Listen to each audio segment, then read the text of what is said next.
L'Ajuntament d'Albaida ha aprovat el pressupost per al 2023 per valor de 6.167.959 euros.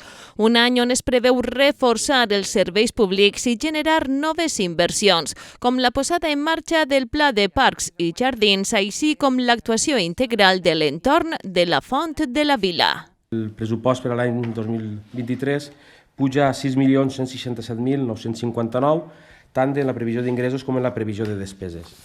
Pel que fa a la previsió d'ingressos, hi ha dos capítols que són més importants. En primer lloc, el capítol 1, que són els impostos i taxes i preus públics que recapta aquest Ajuntament, i el capítol 4, que venen a ser transferències d'altres administracions.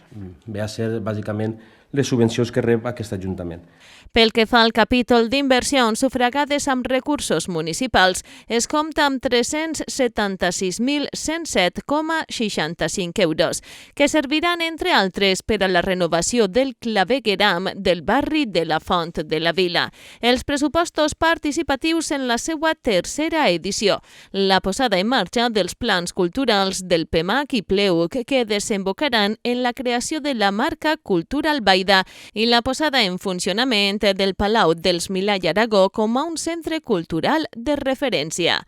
En aquesta línia, l'Ajuntament ha arribat a un acord amb la Generalitat i la Diputació per a iniciar aquest mateix any les obres i treballs necessaris per a l'obertura del Museu Internacional del Toc Manual de Campanes, el MITMAC, i així poder oferir des de la capital valenciana del Toc Manual de Campanes al món un centre punter per a la salvaguarda d'aquest patrimoni de la UNESCO. El capítol de personal ascendeix fins als 3,6 milions d'euros. L'Ajuntament ha aconseguit captar 803.360,08 euros en subvencions d'altres administracions per a pagar nòmines, gràcies a estar adscrits a desenes de programes laborals.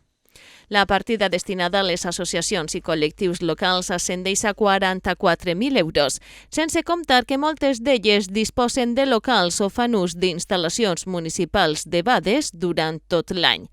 Cal destacar el conveni signat enguany amb el Raval Lluçà per a commemorar el 750 aniversari de l'entrada de Jaume I a Albaida i que aglutinarà diferents col·lectius locals i entitats.